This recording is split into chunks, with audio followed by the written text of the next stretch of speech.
나라 안팎이 온통 혼란과 충격뿐입니다. 세상 사람들이 부러움을 한 몸에 받는 사람들도 걸핏하며 자살합니다. 여기저기 활을 돋우는 악마들이 널려있는 이 소돔과 같은 시대를 살아내는 크리스찬의 지혜를 들려주십니다. 메신저 뉴스 첫 순서는 서울도안교회 김영주 목사님, 부산행안교회 조성일 목사님, 부상서교회 나혜천 목사님입니다. 제가 오래전 이야기인데요, 상담을 좀 할 수 있어요. 부부관계가 별로 안 좋은 집사님 가정이었어요. 우리가 참 사랑해서 만났는데 왜 우리 부부관계가 이렇게 힘드냐고 그 자매님하고 이제 상담을 하게 된 거예요. 이런저런 대화하다가 제가 그런 질문했어요. 자매님 혹시 있어서는 안 될 것을 갖고 있는 거 있냐고 물어봤어요. 근데 평소에 걸렸던 모양이에요. 뭘 갖고 있냐면 첫사랑의 편지를 갖고 있었어요. 근데 그냥 첫사랑의 편지를 추억으로 갖고 있었다고 생각할 수도 있는데 그것이 아니라 이게 심리적으로 문제가 있으니까 관계가 틀어지는 거예요. 그뿐 아닙니다. 영적으로도 문제가 있습니다. 하나님께서 말씀하신 가정의 온전한 회복이 이루어질 수가 없는 거예요. 왜냐하면 남편하고 속상할 때 이거 보면서 위로받는 거예요. 그 남자 지금도 그렇게 사랑할까요? 그러진 않을 거예요, 여러분.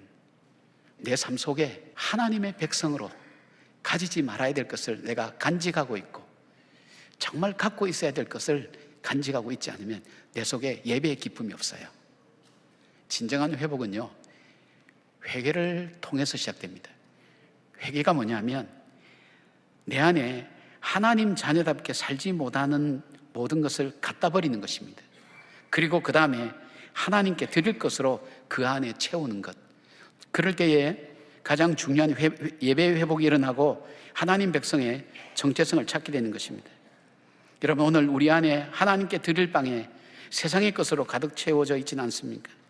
내 욕심과 이익과 관계되는 것을 위해서 하나님께 드릴 것을 내 안에 채우고 예배와 경건한 생활을 잃어버리지는 않았습니까? 스펄전 목사님 울면서 그랬다 그래요. 큰일 났어. 왜 그러시냐고 그러니까 내가 십자가를 들어도 눈물이 나지 않아. 내 마음에 변화가 없어. 여러분, 예배 때 그냥 참석하고 하는 것이 일상처럼 습관처럼 생활처럼 되어 있는 그것이 아니라 예배 때마다 내 속에 하나님 주신 감격이 있어야 돼요. 그리고 그 감격을 통해서 내 삶의 인생의 방향을 다시 잡고 목적을 다시 찾고 삶의 의미를 찾고 그리고 내가 정말로 오늘 내가 해야 될 일 그리고 내가 어떻게 걸어가야 될지를 확인하는 귀한 시간이 되어야 되는 거예요. 모든 사람의 내면에는 한 방의 욱이 있다고 합니다. 민수기 12장 3절에 모세라고 하는 사람은 지면의 모든 사람들보다 온유함이 더하다라고 기록하고 있습니다. 그러나 이 모세도 이스라엘 백성들을 가나안 땅으로 인도하다가 그 이스라엘 백성들이 그렇게 원망하고 불평하니까 그 한 방에 욱이 올라와서 지팡이를 가지고서 그 바위를 2번 내리쳤습니다. 그 결과 모세는 가나안 땅에 들어가지 못하게 된 것이죠. 한 방의 욱이 한 방에 훅 가게 만들어버린 것입니다. 저의 모친은 화를 내야 하는 상황에서 매우 크게 웃으십니다. 지금 분명하게 지금 화를 내야 할 상황인데 화를 내지 않고 그냥 빵 터지는 웃음을 웃으시는 거죠. 제가 왜 그러시냐라고 물어보니까 하시는 말씀이 성령님이 그렇게 하신다. 그렇게 말씀하시는 거예요.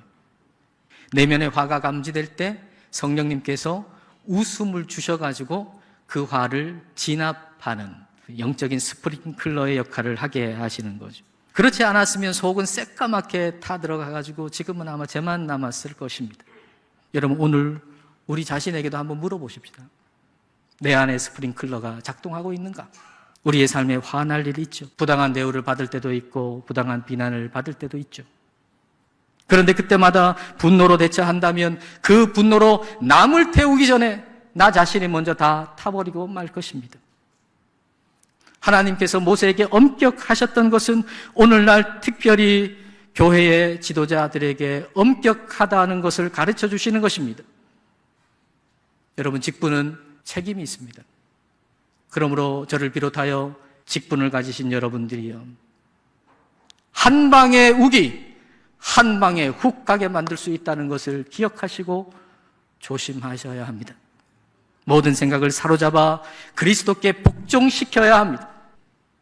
날마다 우리에게 떠오르는 모든 생각, 모든 감정, 모든 소원을 그리스도께 무릎 꿇게 만드는 저와 여러분 되시기를 주님의 이름으로 축복합니다. 과거 6.25 전쟁이 일어났을 때요, 미군들이 포로가 되어가지고 포로 수용소에 수용이 되었는데, 나중에 다시 돌아온 미군 포로로부터 포로 수용소의 그 생활을 들은 미국의 이 심리학자 월리엄 E.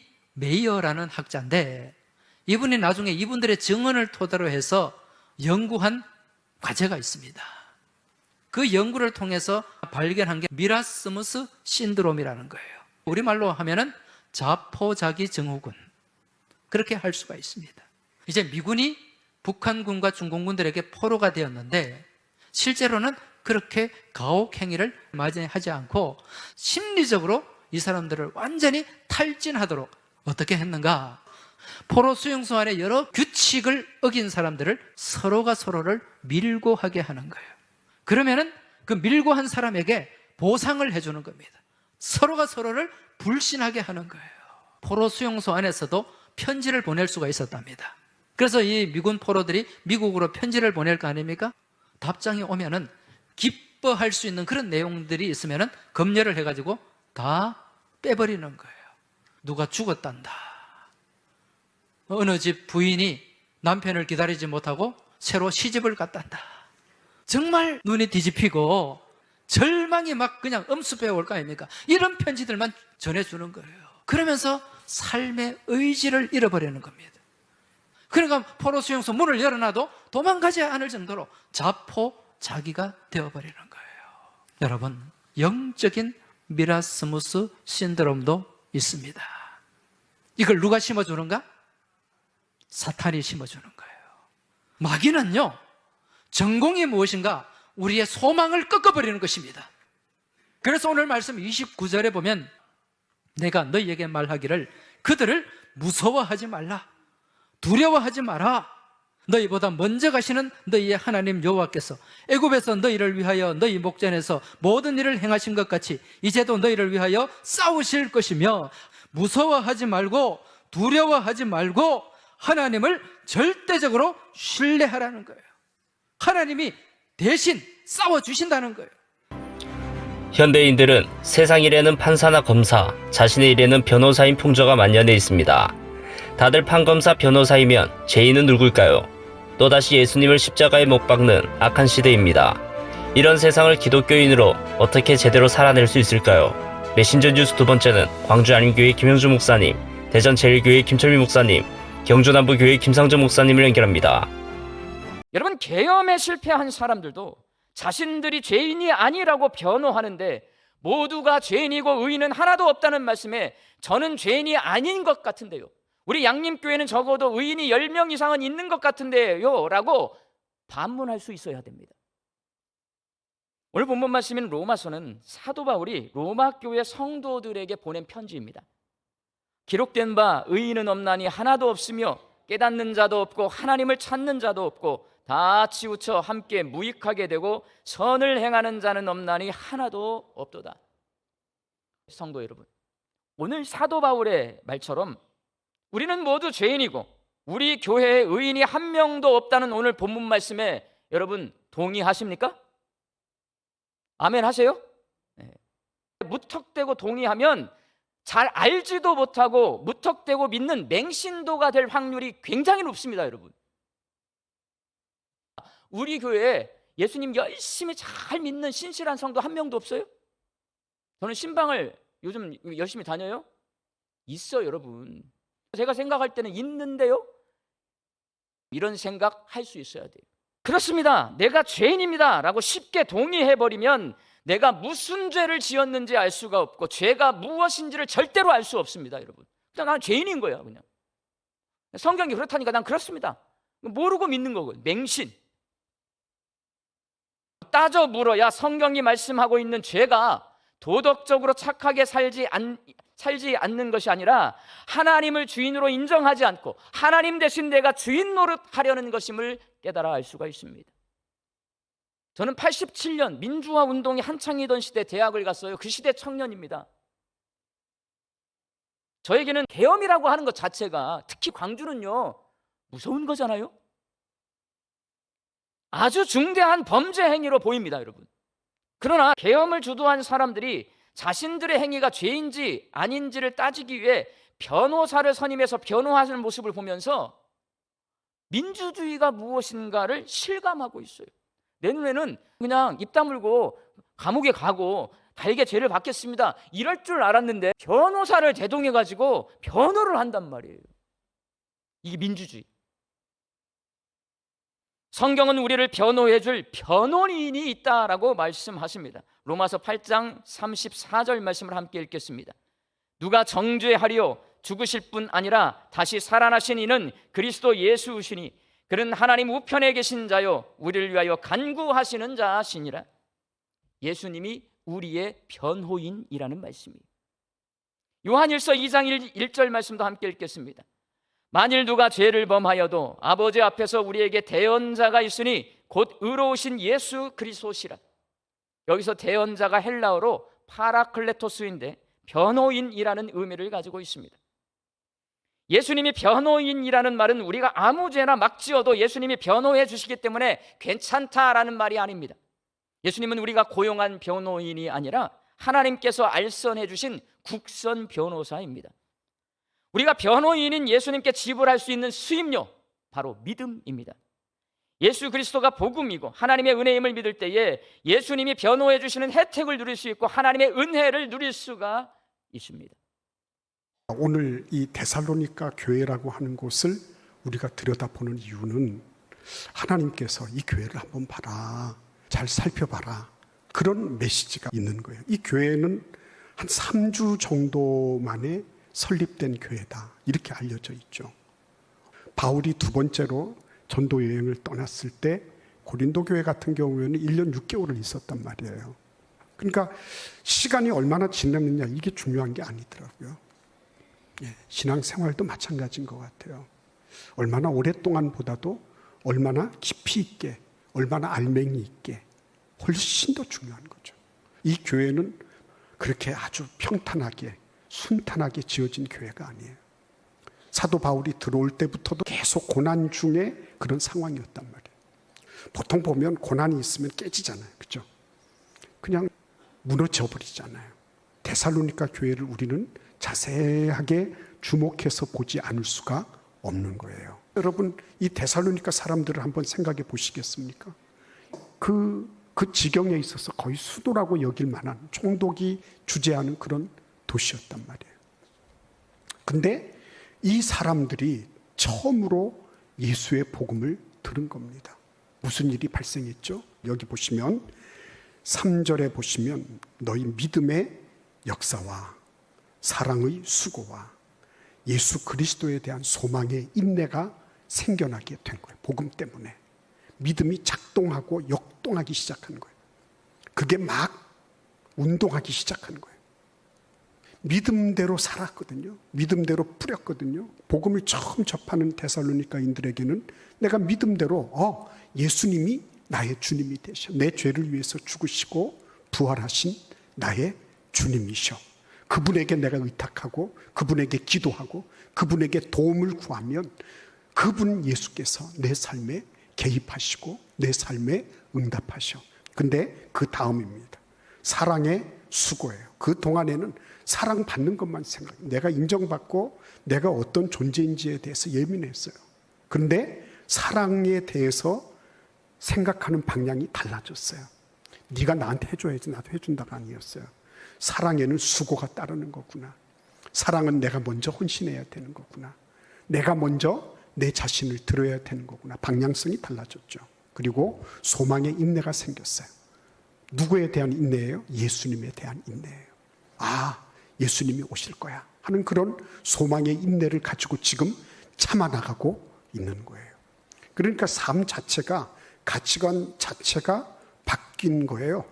그런데 여러분, 데살로니가 교회를 가만히 살펴보면 사도행전 16장 17장에 나오잖아요. 그런데 거기 보면 능력이라고 할 만한 얘기가 없어요. 가슴 두드려 맞고 도망치고 하는 얘기만 있지, 사람이 죽었다가 깼다든지 병자가 고침을 받았다든지 이런 일이 없어요. 그러니까 여러분, 이 데살로니가 교회를 살펴보면서 저도 무지무지하게 부끄러웠어요. 능력이 딴 데 있지 않은 거예요. 지금 다 보면 다들 어려워하거든요. 똑같이 어렵고 힘든 가운데서도 그 복음의 능력은 다른 데 있지 않았어요. 복음이 뭡니까? 라고 물어보면 여러분들 뭐라고 대답하시겠어요? 예수 믿고 천국 가는 겁니다. 맞는 말이에요. 예.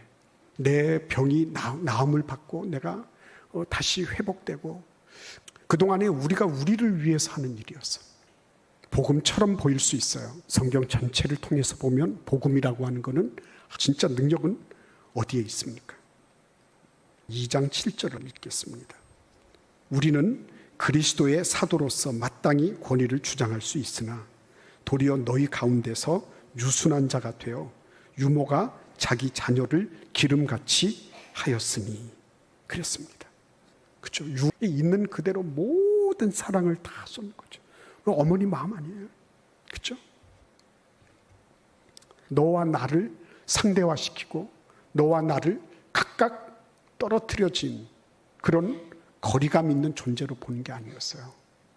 하나의 피로 하나가 돼 있는 부모와 자식의 관계로 그걸 이해한 거예요. 이게 능력이죠. 사랑하는 여러분, 기도는 성도의 특권입니다. 기도는 하나님을 설득하거나 내가 원하는 것을 억지로 받아내는 시간이 아닙니다. 그런데 많은 사람들이 이 말씀을 오해합니다. 너희가 내 안에 거하면 이라고 하는 앞부분은 무시하고 무엇이든지 원하는 대로 구하라 그리하면 이루리라 뒷부분만 강조하는 경향이 있습니다. 그런데 성경은 분명히 조건을 걸고 있습니다. 요한일서 5장 14절에서도 말씀합니다. 그를 향하여 우리가 가진 바 담대함이 이것이니 그의 뜻대로 무엇을 구하면 들으심이라. 그의 뜻대로 구하면 하나님께서 들어주신다고 말씀합니다. 야고보 4장 2절에서 3절에서도 같은 말씀입니다. 너희가 얻지 못하면 구하지 아니하기 때문이요 구하여도 받지 못하면 정욕으로 서려고 잘못 구하기 때문이라. 정욕으로 잘못 구하면 하나님께서 응답하지 아니하신다 말씀합니다. 그러니까 무엇이든지 원하는 대로 구하면 다 이루어지는 것이 아니고 하나님의 뜻 안에서 하나님의 뜻을 붙잡고 그 뜻을 따라 구하면 하나님께서 응답해 주시는 것입니다. 나무와 가지가 한 몸이 되어 있으면 결코 그것은 다른 나무라 할 수 없지요. 나무의 소원과 나무의 가지의 소원이 다를 수가 없는 겁니다. 우리가 예수님 안에 거하면 우리의 소원이 예수님의 소원과 같아지게 됩니다. 그때 기도는 응답받습니다. 다윗의 삶을 보십시오. 그가 하나님께 붙어 있을 때는 그는 어디서든 승리를 경험했습니다. 그런데 하나님으로부터 떨어졌을 때 그는 아무것도 통제할 수 없는 무능한 인간이 되었습니다. 아들이 반란을 일으키는 그런 상황에서도 그런 아무런 통제력도 발휘할 수가 없었습니다. 하나님으로부터 떨어져 있었기 때문입니다. 그렇다면 능력 있는 기도가 무엇일까요? 어떤 사람은 40일 새벽 기도하면 다 이루어져 라고 말합니다. 그렇던가요? 아닙니다. 그러면 100일 철야 기도를 하면 이루어질까요? 아닙니다. 진정 능력 있는 기도는 하나님의 뜻에 맞는 기도입니다. 부모가 자녀에게 주는 것과 똑같습니다. 어머니, 아버지께 열심히 공부하겠습니다. 내가 성적을 올려야 되겠습니다 하는데 참고서를 안 사줄 부모가 어디 있습니까? 혹자는 이렇게 말합니다. 나는 기도를 잘 못해요. 말 주변이 없었어. 그런데 여러분, 기도는 유창한 말솜씨가 중요한 것이 아닙니다. 기도는 하나님과의 관계 속에서 드려지는 호흡과 같기 때문에 우리가 숨을 쉬듯이 하나님 잘못했습니다. 하나님 이것이 필요합니다. 하나님 감사합니다. 도와주세요. 그렇게 하는 것이 기도입니다. 예수님도 겟세마네 동산에서 내 뜻대로 마옵시고 아버지의 뜻대로 하옵소서. 참된 기도는 내 뜻을 관철시키는 것이 아니고 하나님의 뜻에 동의하는 것입니다. 현대 기업 경영 방식과 경영 철학은 많은 부분이 기독교 정신, 즉 성경에서 영향받은 것으로 알려져 있습니다. 자본주의에 꽂힌 기업을 경영하는 수많은 크리스찬들이 자기 사업처럼 신앙생활을 하고 있을까요? 메신저 뉴스 마무리는 남양주변례동안교회 남해 목사님, 울산 호계교회 김병문 목사님으로 이어집니다. 전 세계 판매 1위 자동차는 토요타라고 합니다. 2020년부터 5년 동안 자동차 판매 1위이고 2024년도에는 1000만 대를 판매했다고 하는데, 이러한 기세는 당분간 계속 이어질 것 같다. 이렇게 토요타 자동차가 높은 품질로 인기를 유지하는 그런 비법이 하나 있다고 하는데요. 그것은 그 회사만의 아주 독특한 생산 기법인 영어로 5Y, 5가지 왜라는 질문을 던지는 기법이라고 합니다. 자동차에 어떤 문제가 생기면 곧바로 해결책을 내놓지 않고 왜 이런 일이 생겼지라는 질문을 5번 반복하면서 원인을 깊이 파고드는 방식이라고 합니다. 이 방법은 토요타의 창립자인 사키치 토요타라는 분이 1930년대에 생산 공정에서 발생하는 문제를 효과적으로 해결하기 위해서 고안한 방법이었습니다. 예를 들어서 자동차 엔진이 멈췄다는 문제가 발생합니다. 그러면 왜 멈췄는가 질문합니다. 배터리가 방전되었다는 원인을 발견해요. 보통은 여기서 그냥 방전된 배터리를 교체해야지 라는 것으로 끝나는데, 토요타는 왜 배터리가 방전되었는가 두 번째 Y를 질문합니다. 배터리가 방전된 원인으로 발전기가 작동하지 않았다는 것을 발견합니다. 그러면 세 번째로 왜 발전기가 작동하지 않았는지 묻고 이유를 찾습니다. 그랬더니 발전기 벨트가 끊어졌다는 것을 발견합니다. 네 번째, 그러면 왜 벨트가 끊어졌는가 질문합니다. 벨트의 수명이 다 되었는데 교체하지 않았다는 이유를 발견합니다. 다섯 번째, 왜 벨트를 제때 교체하지 않았는가? 이유는 정기 점검 일정이 지켜지지 않았다는 것을 발견합니다. 자, 이렇게 자동차 엔진이 멈췄을 때 단순하게 겉에 보이는 1차적인 원인인 배터리 교체하는 것이 아니라 5번의 왜라는 질문을 통해서 정기 점검 프로세스를 개선해야 한다는 근본적인 원인을 찾아가는 것입니다. 토요타 회사가 집요하게 왜라는 질문을 던진 것처럼 삶의 문제를 만날 때 왜 이 고통이 시작되었는가? 왜 하나님과의 관계가 멀어졌는가? 그 깊은 질문의 끝에서 우리는 문제 해결의 열쇠를 찾고 하나님과의 관계를 회복할 수 있습니다. 하나님의 음성은 우리에게 참으로 다양하게 들려옵니다. 성경 말씀을 통해서, 또 설교 말씀을 통해서, 또 성도들을 통해서, 이웃들을 통해서, 또 어떤 경우에는 믿지 않는 사람을 통해서, 어떤 사건 사고와 통해서 하나님께서 우리에게 말씀하시고 계시하기도 합니다. 왜 갑작스럽게 질병이 왔는가? 하나님께서 이 방법 저 방법 안 되니까 반응하라는 것입니다. 왜 갑작스럽게 원치 않는 사건 사고가 우리에게 닥쳤는가? 하나님 말씀에 즉각 시행하라는 것입니다. 이 방법 저 방법 안 되니까, 반응이 안 오니까 왜 경제적인 어려움이, 또 예상치 못한 자녀들의 문제가 닥친 것입니까? 하나님께서 삶의 현장에 개입하여서 말씀하시는데, 이제 다 제쳐놓고 하나님 말씀에 내가 먼저 나아가겠습니다. 그렇게 반응하라는 것입니다.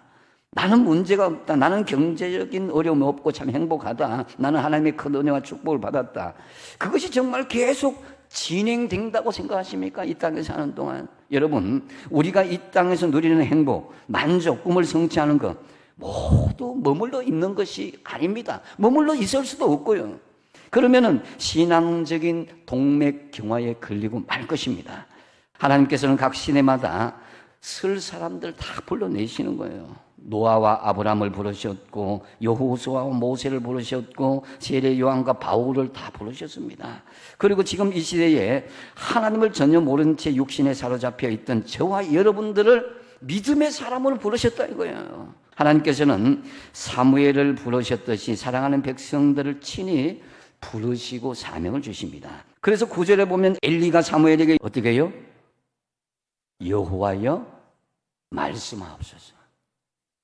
주의 종이 듣겠나이다 하라 하니, 여러분, 하나님께서 말씀하셨을 때에 즉각 시행하는 우리의 반응이 무엇이냐? 여호와여 말씀하옵소서. 주의 종이 듣겠나이다. 이 종이란 말은 히브리어로 노예를 이야기하는 거예요. 노예. 이것은 하나님의 말씀을 듣는 태도에 있어서 우리의 위치가 정말 노예와 종의 태도로 나아가야 된다는 거죠.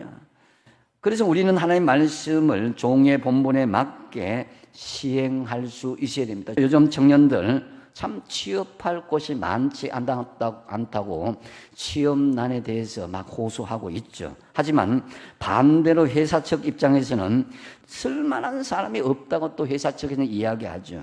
조금만 힘들어도 그만두겠다고 그럽니다. 말귀를 알아듣고 일을 하는 사람이 별로 많지 않다는 것입니다. 마찬가지로 지금 시대에 많은 사람들이 교회 다니고 주의 일을 감당한다고 하기는 합니다. 그러나 하나님 보실 때에 말귀를 정말 알아듣고 주의 일을 감당하느냐를 생각해 볼 수 있어야 됩니다. 내 주장대로, 내 생각대로, 내 비전대로 나아가는 것이 아니라 하나님 말씀이 나에게 원하시는 중심이 무엇인가. 정말 요즘 기업에서는요, 많이 배우고 똑똑한 사람보다도 그 회사의 뜻에 맞게 잘 따르고 말귀를 알아듣고 순종하는 사람을 원하지 않겠습니까? 이 상식입니다. 여러분, 예수님께서 말씀하셨잖아요. 나의 뜻대로 마옵시고 아버지의 뜻대로 하옵소서. 순종하는 자세의 근본적인 그 중심이 있어야 된다는 거죠. 아홉 목사님들의 말씀 전체를 들으실 수 있도록 전부 링크해 두었습니다. 아직 메신저 뉴스 구독을 누르지 않은 시청자님이 계시면 지금 구독과 좋아요, 알림 설정 같이 부탁드립니다. 다음 주까지 안녕히 계십시오. 메신저 뉴스 김성욱입니다.